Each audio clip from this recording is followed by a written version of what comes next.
Millions have used anabolic steroids, including those you'd least suspect. No drug is so reviled, yet so misunderstood. The fact of the matter is, you want our athletes using steroids.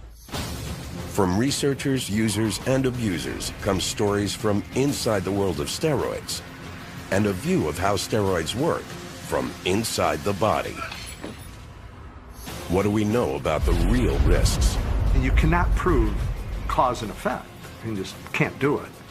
And can science separate fact from fiction in the steroids debate?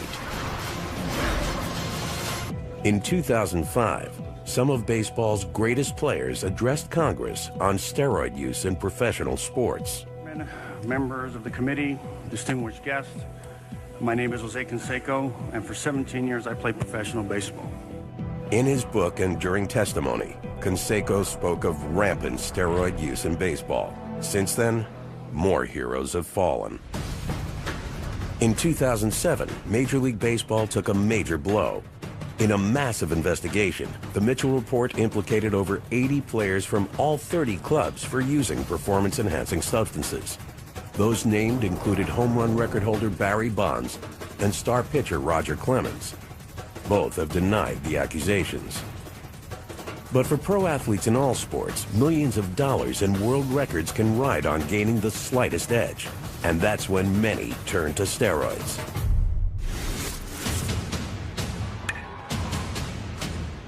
Anabolic steroids are now banned in every major sporting organization. In the U.S., anabolic steroids are also illegal without a prescription. Yet more than 1 million Americans have admitted using them illegally. The real number of users is anyone's guess. Other than pedophilia, this is the most secretive behavior I've ever encountered. I've had people admit they've hit their spouse, that they've used cocaine, heroin, amphetamines. They'll admit all that before they will anabolic steroids. In pro sports, adamant denials are par for the course. Are you taking the fifth? I'm not here to discuss the past. I have never used steroids, period. There's probably not an athlete alive at any level that hasn't considered using steroids, at least at some point in their career. Are steroids dangerous? Many doctors say yes. How dangerous? Doctors disagree. I'm far more concerned about tobacco and alcohol, methamphetamines, crystal meth, cocaine and heroin by a long shot than I am anabolic steroids. However, that does not give us license to ignore it or not aggressively deal with the problem. There tend to be highly opinionated people on both sides of the aisle, both groups of whom have opinions that are substantially beyond anything that the actual data can support. Science isn't the only voice in the debate. Others have something to say. The champion who turned his back on steroids, the father who lost a child to steroids, and even the athletes who defend steroids. Few understand steroids better than Kieran Kidder. Kieran is a competitive powerlifter. He used supplements for more than 15 years. At times, that included steroids. Morning. I'm getting ready to go to the gym here in a little bit. What are you training today? Back and legs, gonna dead. Kidder is also the founder of the World Powerlifting Organization. Today it starts. I personally like to train about mid-morning. So I come out and I'll, try to have a little bit to eat, like an hour or two before I'm gonna train. He believes steroids are a widely misunderstood drug. Preconceived notions are that it's similar to doing narcotics and you're, wrapping a rubber band around your arm like a junkie does. But it's no different than taking, a multivitamin on a daily basis. It's just part of a routine. Like this shot of vitamin B12, injectable steroids are taken the exact same way. And Kidder's earlier use of steroids gives him an insider's perspective on how to use them. I always start out with injectables for a few weeks and then add different orals in over about a 16-week period. Known as stacking, many believe that mixing several different steroids may produce better results. It's good to have a few different compounds in you than an abundance of one. So that just keeps your receptors always clicking and popping and pulling the stuff into your body and utilizing it to the best that it can.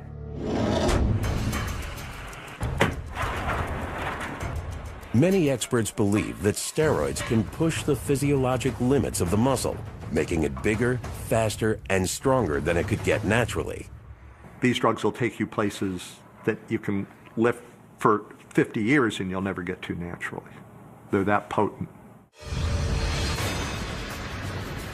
Steroids affect the body by enhancing the natural process of muscle building.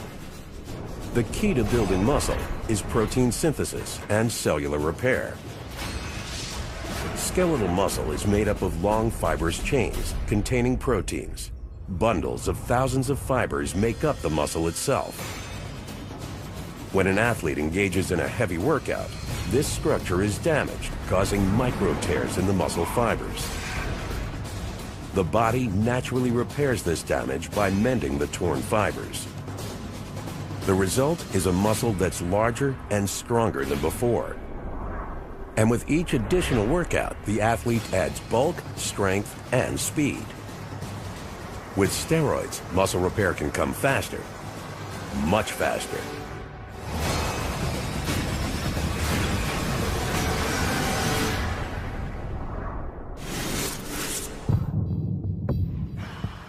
A normal person, when they work out, they're going to break down their muscle, and it takes about 48 hours in between workouts for your muscles to repair themselves. Well, anabolic steroids speed up that process. So rather than taking 48 hours, it may be only 24 hours. So you're able to work out more frequently, longer, more intensely, and then recover faster so you can work out again. Not only that, they may raise the performance ceiling of the muscle. Scientists realized the potential of anabolic steroids soon after they appeared.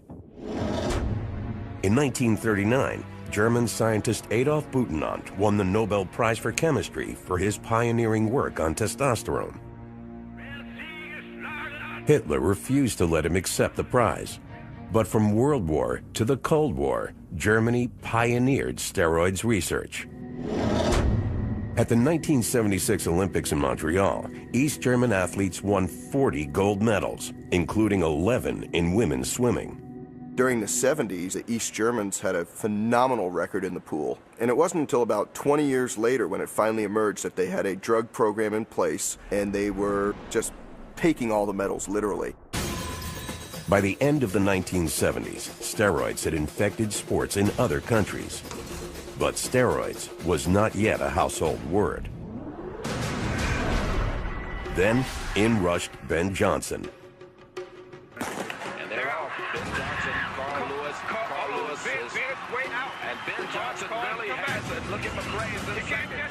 And it's Ben Johnson, and he's going to walk. Ben Johnson first. In 1988, the Canadian sprinter won the gold in the 100-meter dash in the Seoul Olympic Games, shattering the world record. A urine test revealed his secret. Ben Johnson did two things.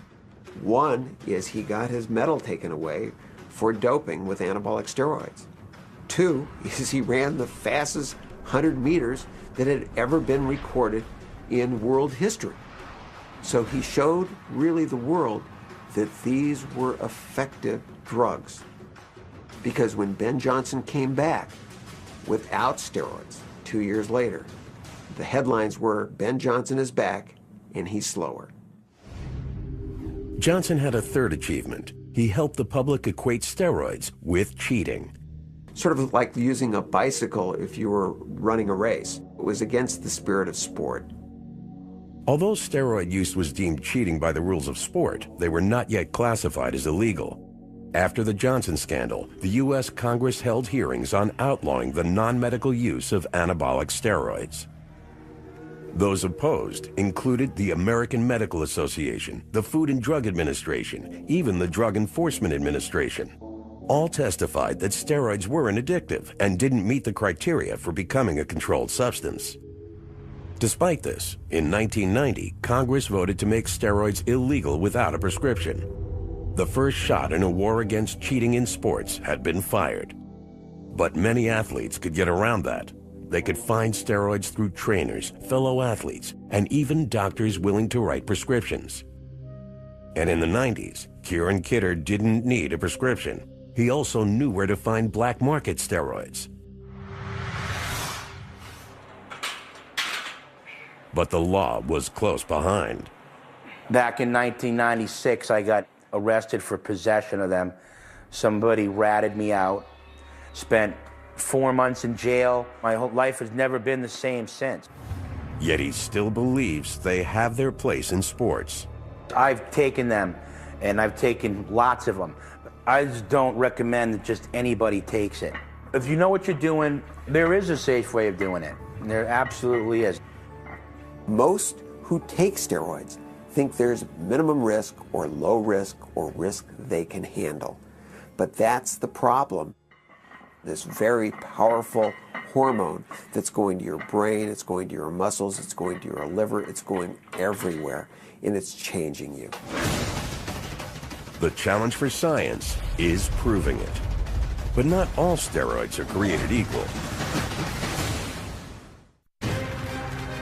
For every athlete who secretly injects steroids, there's someone like this man who legally uses a different type of steroid right out in the open. There are several classes of steroids. Most often confused are anabolic steroids and corticosteroids. Both are synthetic versions of hormones produced naturally in the body, but they perform two completely different tasks. Athletes use anabolic steroids to build muscle. Corticosteroids are used by doctors to reduce inflammation. Everything from arthritis medication to asthma inhalers contain corticosteroids. Unlike anabolic steroids, they cannot build muscle. But anabolic steroids have their place in legitimate medicine as well.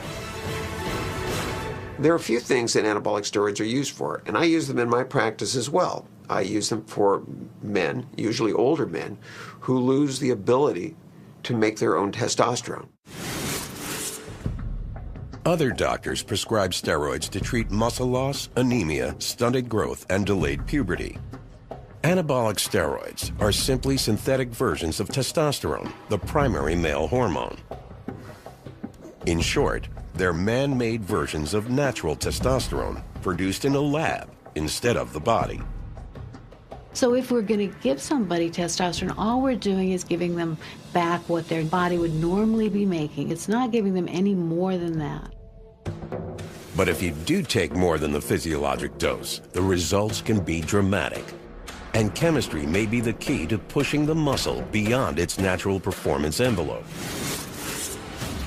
For unknown reasons, when an athlete trains intensely, natural testosterone levels in the body drop precipitously, sometimes to that of a castrated man. The body also releases another hormone called glucocorticoids to reduce inflammation. But glucocorticoids have a second effect. They are catabolic, meaning they break down muscle tissue. It's a double whammy against the muscle, a drop in testosterone and an increase in muscle-wasting hormone. It's speculated that steroids affect the hormone imbalance in two ways.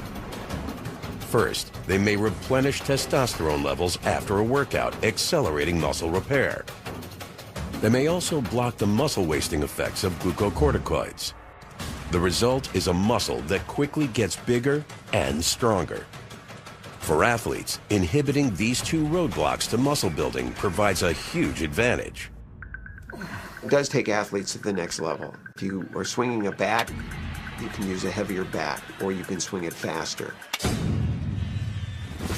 If you're running, sprinting, you can run faster. That's why you find so many athletes using them.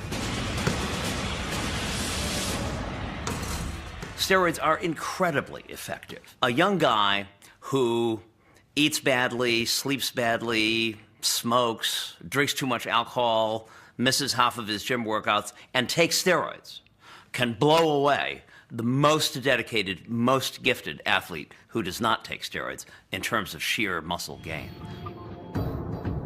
But to achieve those gains takes high doses of steroids. Most doctors prescribe anabolic steroids in what they call a physiologic dose, the amount of testosterone a man produces naturally. Some endurance athletes who want to reduce recuperation between workouts use a physiologic dose of steroids. Some sprinters with higher strength and power needs may use twice the natural amount. But what about bodybuilders and weightlifters?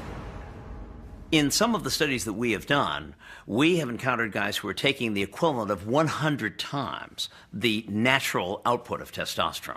In other words, if you figure that the normal male testis manufactures between 50 and 75 milligrams of testosterone a week, we've seen guys who are taking 5,000 or 6,000 milligrams of testosterone or its equivalent per week from injections or pills. And the more you take, the bigger you can get. For many athletes, anabolic steroids seem like the proverbial fountain of youth. Steroids have profound effects. You could see results in as little as 2 weeks, maybe even less. You'll start to actually see an increase in muscle size pretty rapidly. If you train for endurance, your muscles are going to take on endurance-like characteristics. If you train for strength, your muscles are going to take on strength characteristics. And if you're going to train for size, your muscles are going to take on size-like characteristics. Most athletes have a small window of opportunity. In some sports, it may only be a few years.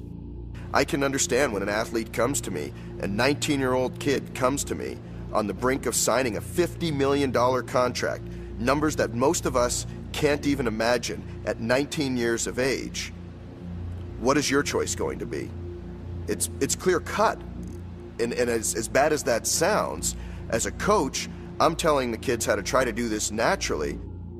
That's when some athletes turn to anabolic steroids for an extra edge to beat the clock and cash in on success. But the risks of indiscriminate steroid use remain undefined, and many experts fear that these users may eventually pay a medical price. In 1991, one athlete became the poster boy for steroid dangers. Former NFL player Lyle Alzado announced he was dying of central nervous system lymphoma. He blamed steroids. Yet, even in his confession, Alzado diluted the dangers. There was a double-edged sword to his comments that he made in Sports Illustrated. What he told the world is, yes, steroids cause my problem, but there is a safe way to take steroids. But not without a doctor's supervision. Experts agree the abuse of steroids comes with several undesirable side effects. Men may experience a number of short-term cosmetic changes.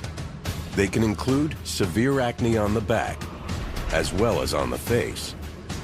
Gynecomastia, the accumulation of fat under the nipples, causing the breasts to swell. And even testicular atrophy, the shrinking of the testicles to half their normal size. For women, the androgenic or masculinizing side effects are more pronounced, including male pattern baldness, growth of facial hair, and even a permanent deepening of the voice. The breasts may also shrink and the clitoris enlarge. Other side effects are debatable. One is a spike in aggression from steroid use, known as roid rage. Atlanta authorities are investigating the bizarre murder-suicide involving professional wrestler Chris Benoit and are asking if steroids could have played a part. Animal and human studies show high doses of testosterone increase aggression. Yet few anabolic steroid users undergo a change of personality. Steroids make an unstable person more unstable. They make an aggressive person more aggressive. It's usually been a person who's had problems. So it hasn't been a Jekyll and Hyde where you've been a kind, caring, docile, friendly person and turn them into an aggressive monster. Studies suggest only a minority of users turn violent. Between 1993 and 2000, 4 double-blind clinical trials administered high doses of steroids to 109 men. Roughly 5% experienced reckless or aggressive behaviors. You can have 5 different guys who take the same dose of steroids, 4 of whom will have virtually no psychiatric changes, and 1 of whom will go completely berserk. Yet some doctors feel roid rage is exaggerated. You give me State College, Pennsylvania, in Ann Arbor, Michigan, on a football Saturday, and I will show you as many cases of alcohol-induced rage as you will see in the United States in 50 years from anabolic steroids. Roid rage isn't the only side effect under debate. People take steroids, men and women, because it works. But it comes at a price. The price, perhaps life itself. Professional bodybuilder Steve Mahalik was once Mr. USA, and Mr. America, and Mr. Universe. He was also a devout steroid user. Mahalik began using steroids in 1975 to prepare for the Mr. Universe competition. He kept using them for 10 years. He believes steroids help buy something priceless, the pinnacle of bodybuilding. I used them a ton, but you know, whatever comes up must come crashing down eventually.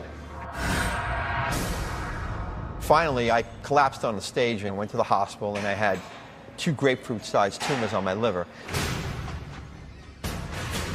Mahalik embodied what many scientists believe. In the short term, steroids may build your body, but in the long run, you pay a price. On the outside, a steroid user might just look bigger, more masculine. But on the inside, doctors believe this could happen. One type of oral steroid has been linked to tumors and cancers of the liver. Others have suffered a rare condition called peliosis hepatitis, where blood-filled cysts form on the liver and can rupture, causing internal bleeding. Some studies also suggest that tumors can form on the kidneys, decreasing function. As the body loses its ability to filter the blood, toxins build up, leading to fluid retention, increased blood pressure, and eventually, kidney failure. But even more alarming is the effect of steroids on the heart. Steroids can dramatically alter cholesterol levels, increasing the risk of heart attack or stroke. A catalog of life-threatening diseases. Steve Mahalik has had them all. Liver tumors, pancreatitis, gallbladder disease, a heart attack, a stroke, and the list goes on. All my organs were shutting down one by one, piece by piece, and all my arteries were clogged, all 7 in my heart. I had no blood going to my heart. The doctor woke me up. He said he saw more blood in a dead person than he saw me being alive. Steve has company. Spare the pain, spare the shame. Let's go. My group of champion bodybuilders, 70s, 80s bodybuilders, are now just starting getting bypass surgery, who's getting valve replacement surgery, who has liver problems, kidney problems, who died from a heart attack. It's all happening. No one ever smoked. They didn't drink. Our diets were impeccable. We exercised as well as did aerobic cardiovascular work. We followed every natural rule and law to keep us healthy and alive. Except they all used steroids. That's the difference. There's that one variable. It's only one variable amongst all of us. But while Mahalik blames steroids, science has reservations. In the last 70 years that these drugs have been used in medicine, I'm not aware of any study that's evaluated their long-term effects. You know, a lot of what you see on some of these issues is case studies or anecdotes. So this person used steroids and he had a liver cancer, or he had a kidney tumor, and from a methodology standpoint, that's the lowest of the low. I mean, you cannot prove cause and effect. You just can't do it. Proving cause and effect is made harder by steroid users who often mix other drugs, including growth hormone, insulin, thyroid hormone, and amphetamines. So you have this cauldron, this witch's brew, and then people ask me, well, anabolic steroids is in that cauldron, what effect do they have? in combination with all these other drugs. Like, got me. But it's interesting because it's always the steroids that are pinpointed as the culprit. For scientists, pinpointing the dangers of steroids has been difficult. The evidence may be there, but it has proven elusive. Science still doesn't know what is going to happen in the long term with steroids. On the one hand, there are hundreds of thousands of people who have used the drugs who don't appear superficially to be particularly the worse for wear. But then on the other hand, there are every few months stories about another old-time bodybuilder or athlete who abruptly died under somewhat mysterious circumstances. Pro wrestler Brian Pillman died at 35 of a heart attack. Wrestler Eddie Guerrero died at 38 from heart disease. And Davey Boy Smith was dead at 39. 3 deaths in the last decade, all from heart disease, and all with a common suspect. For years, doctors have suspected a link between steroids and heart disease. Steroids lower the level of HDL cholesterol in the bloodstream. Also known as good cholesterol, doctors believe HDL protects the cardiovascular system from heart disease. While steroid users may look perfectly healthy on the outside, the inside can tell a different story. Steroids can also dramatically raise bad cholesterol, or LDL. This can cause a hardening of the arteries and a significant buildup of plaque along the artery wall. As plaque clogs the artery, blood flow is restricted. If left unchecked, it can cause a heart attack. Likewise, if any plaque breaks off, it can lodge in smaller blood vessels, causing a heart attack or stroke.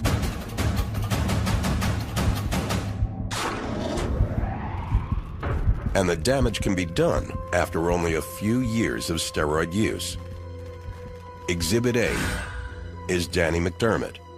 Now a 54-year-old financial advisor, Danny was once a champion bodybuilder. Back when I was competing, and you want to be at that, national level, the international level, you could bet your competition's using steroids. So was Danny. At 36, 7 years after quitting steroids in bodybuilding, he took a body blow. The doctor came and said, "You just had a massive heart attack and you're lucky to be alive."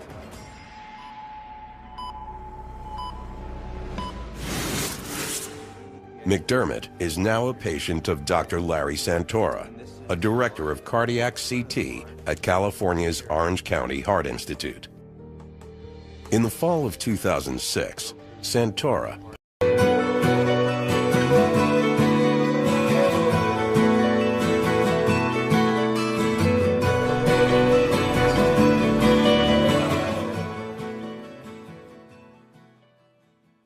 published the first ever observational study on steroids and heart disease.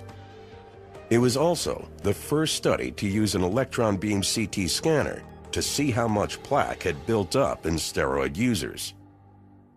A significant amount had severe plaque at a very early age, in their 30s, the type of plaque that you might see in somebody in their 70s or 80s.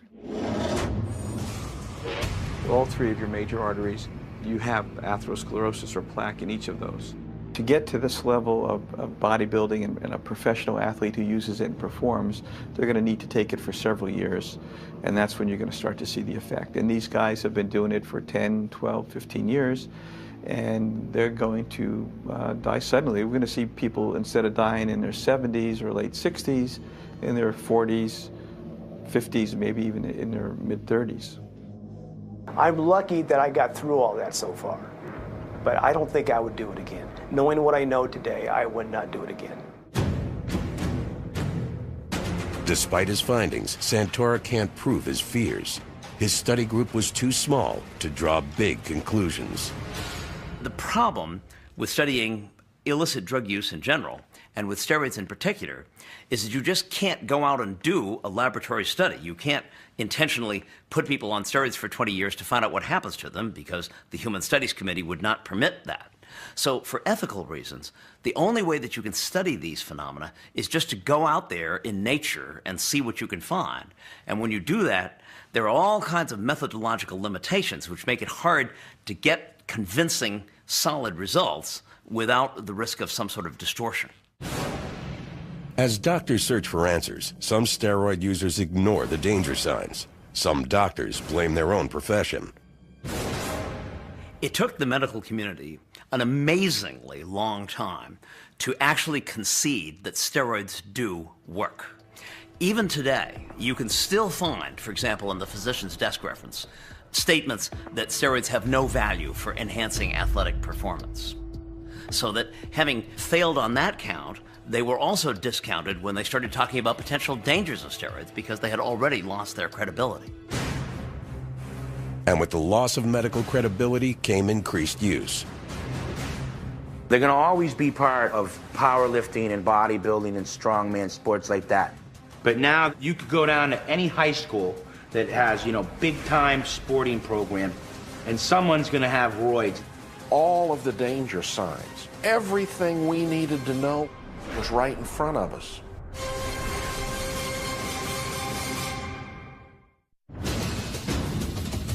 In the Tour de France, blowouts usually happen during the race.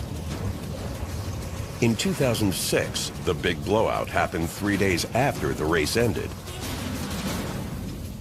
The Tour de France has taken yet another blow as American Floyd Landis has tested positive for steroids. It is the first. Officials announced they had found an abnormal ratio of testosterone in the urine of Floyd Landis, the American who won the Tour. Landis was stripped of his title. It wasn't the Tour's first steroid scandal. In 1998, so many riders were found with performance-enhancing drugs, the race was dubbed the Tour of Shame. I said years ago, and people raise their eyes, you can't win the Tour de France without drugs. It's been dirty since its inception. Not too many people are raising their eyebrows about that statement anymore. From cycling to baseball, steroids can be found in almost every sport.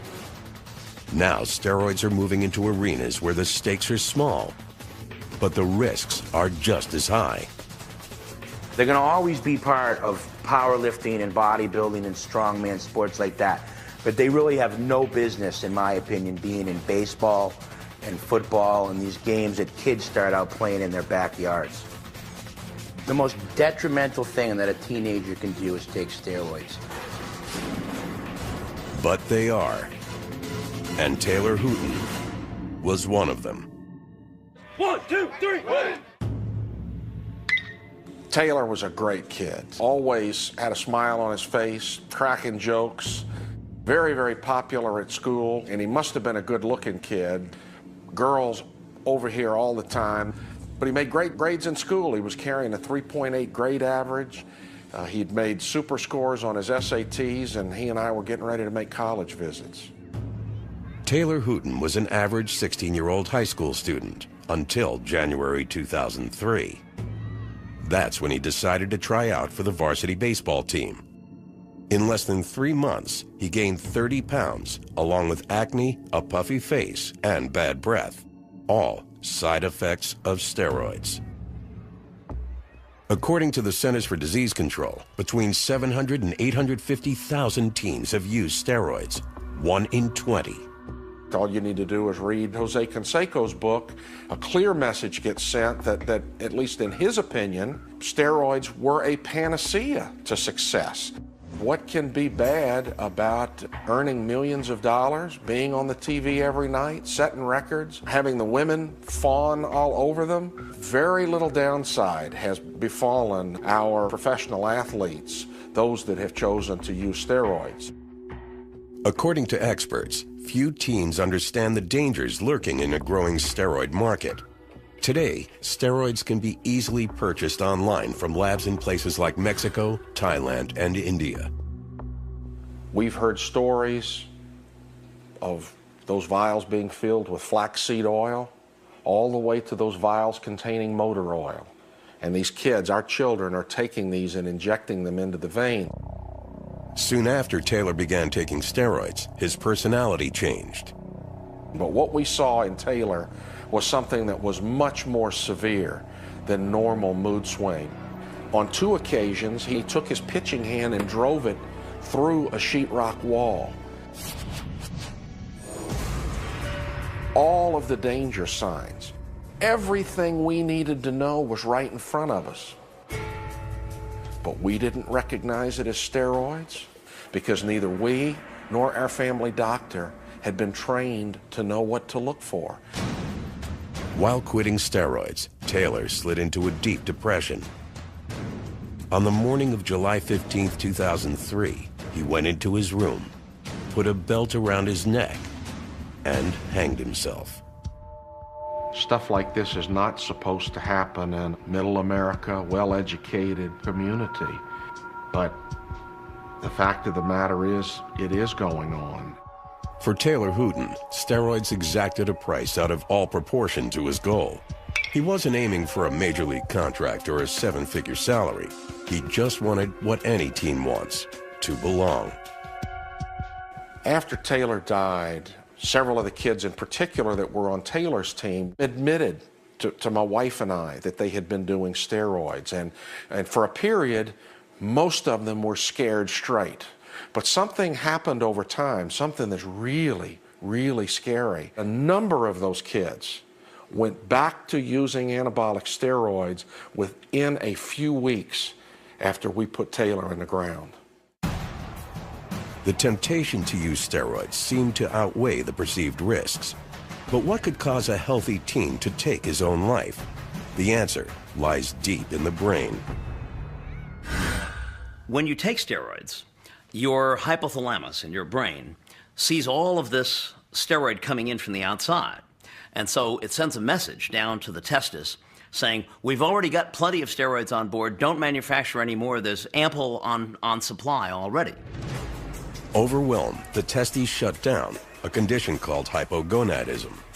Taylor stopped taking steroids cold turkey, leaving him low on testosterone and high on risk. They get profound depressions and may even get suicidal during that period when their testosterone level is low before the testis can come back online. In one survey of adults who use steroids, 4% reported attempting suicide during withdrawal. Other experts believe the numbers are far lower, but for Don Hooten, the statistics don't change his reality.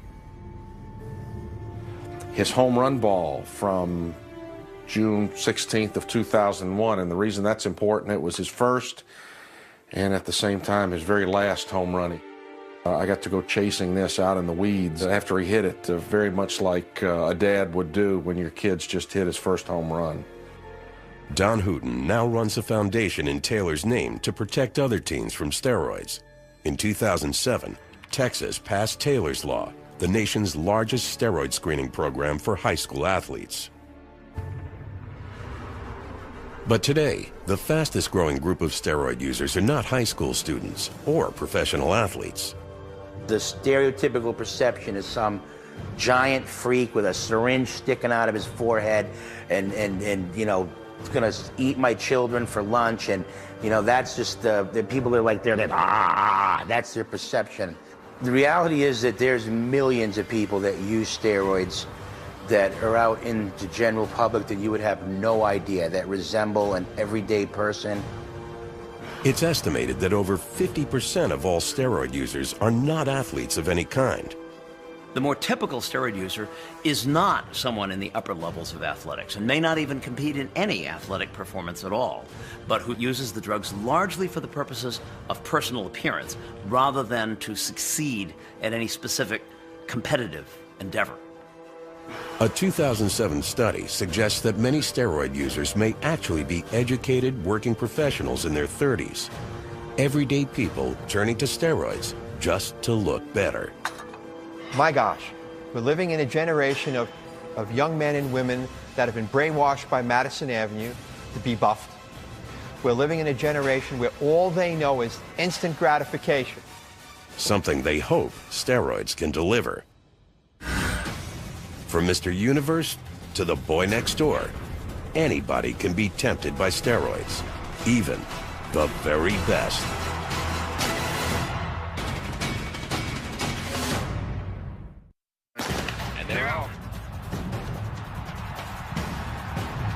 At the 2000 Summer Olympics in Sydney, the American track and field star Marion Jones won 5 medals. Sports writers crowned her the greatest female athlete in the world. However, in 2007, she admitted using steroids while training for the Summer Games. Her world records were invalidated, her medals forfeited. At age 31, one of the world's greatest female athletes announced her retirement from her sport. As a trainer, do I want my athletes on steroids? Well, obviously not. But as a consumer, you're demanding the very best out of athletes. And those athletes are going to do what they can to get that to happen. And when they do that, they start to push that limit. And that's a limit that, unfortunately is found in that anabolic steroid. If athletes still use steroids in the most drug-tested competition, where won't they use them? Oddly, in the very sport where they may be most abused. In an ocean of steroids, a handful of athletes are swimming against the tide. In Portland, Maine, begins a competition with unusual athletes, natural bodybuilders, rebels in a sport infected by steroids.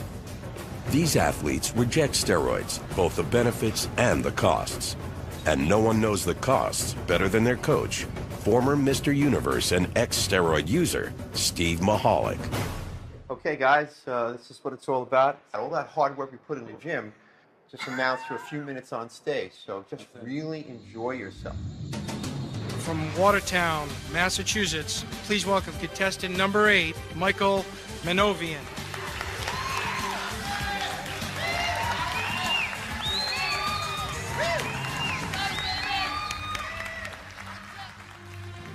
The most formidable challenger here is unseen, temptation. Winning is intoxicating, and steroids are enticing, even to a man they'd nearly killed. I will have suffered through the stroke, the heart attack, the liver disorders, the mental disorders, the mental anguish. But would I personally do it again? Yes, listen to the drawer of that stuff. For one moment in time, Steve Mahalik was the best there was on planet Earth. #1. That's a hard thing to discount. Come on, everything you got. At Mahalik's gym on Long Island, he trains a new generation of bodybuilders to do as he says, not as he did. These kids and these grown men need a leader. They need someone who's been there. They need someone who can take them to the place they want to go without getting sick or ill. Bear the pain, spare the shame. Let's go. So what I try to do when a guy's sincere, I will teach them how to exercise and to have a degree of muscle that their genetics will allow them to have, and make them understand that that's as good as you're going to get. Come on. I'm looking. I'm watching the muscles. They got a lot in them. There you go, baby. All right. It's very difficult for them to win in the arena of the steroid contest and bodybuilding. You can win clean in natural contests, and you can win clean up to certain levels in pro contests. Boy, from golfer to bodybuilder. Just after that, you cannot. That's the truth. It's a harsh reality for athletes. For many, steroids can be priceless. The difference between a salary and a fortune. Between mediocrity and stardom. One of our patients was able to summarize it in just a single word, namely, why should I be Clark Kent when I can be Superman?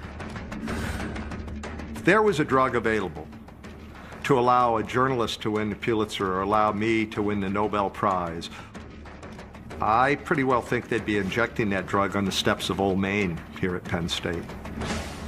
Other experts place blame elsewhere. I think the people to blame are us, the consumers of sport. We want to see numbers. We want to see performances. We want to see more home runs. We want to see faster 100-meter dashes. The fact of the matter is, you want our athletes using steroids.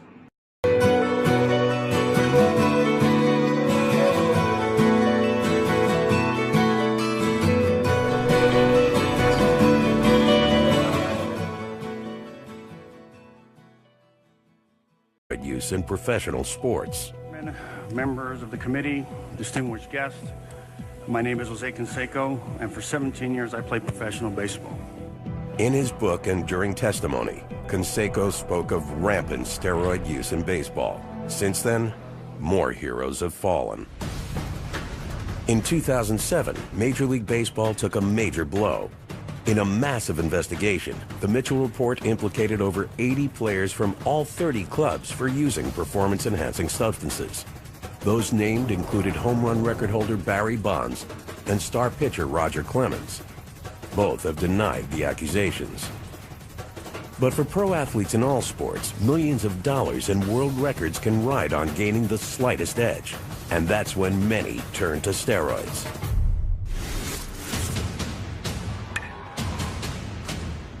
Anabolic steroids are now banned in every major sport. I'm far more concerned about tobacco and alcohol, methamphetamines, crystal meth, cocaine and heroin by a long shot than I am anabolic steroids. However, that does not give us license to ignore it or not aggressively deal with the problem. There tend to be highly opinionated people on both sides of the aisle, both groups of whom have opinions that are substantially beyond anything that the actual data can support. Science isn't the only voice in the debate. Others have something to say. The champion who turned his back on steroids, the father who lost a child to steroids, and even the athletes who defend steroids. Few understand steroids better than Kieran Kidder. Kieran is a competitive powerlifter. He used supplements for more than 15 years. At times, that included steroids.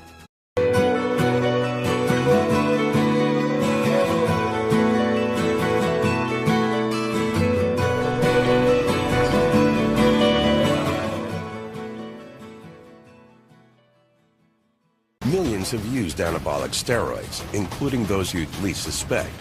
No drug is so reviled, yet so misunderstood. The fact of the matter is, you want our athletes using steroids. From researchers, users, and abusers come stories from inside the world of steroids and a view of how steroids work from inside the body. What do we know about the real risks? You cannot prove cause and effect. You just can't do it. And can science separate fact from fiction in the steroids debate? In 2005, some of baseball's greatest players addressed Congress on steroids. Morning. Mwah. I'm getting ready to go to the gym here in a little bit. What are you training today? Back and legs, gonna dead. Kidder is also the founder of the World Powerlifting Organization. Today it starts. I personally like to train about mid-morning. So I come out and I'll, try to have a little bit to eat, like an hour or two before I'm gonna train. He believes steroids are a widely misunderstood drug. Preconceived notions are that it's similar to doing narcotics and you're, wrapping a rubber band around your arm like a junkie does. But it's no different than taking, a multivitamin on a daily basis. It's just part of a routine. Like this shot of vitamin B12, injectable steroids are taken the exact same way. And Kidder's earlier reporting organization. In the U.S., anabolic steroids are also illegal without a prescription. Yet more than 1 million Americans have admitted using them illegally. The real number of users is anyone's guess. Other than pedophilia, this is the most secretive behavior I've ever encountered. I've had people admit they've hit their spouse, that they've used cocaine, heroin, amphetamines. They'll admit all that before they will anabolic steroids. In pro sports, adamant denials are par for the course. Are you taking the fifth? I'm not here to discuss the past. I have never used steroids, period. There's probably not an athlete alive at any level that hasn't considered using steroids, at least at some point in their career. Are steroids dangerous? Many doctors say yes. How dangerous? Doctors disagree.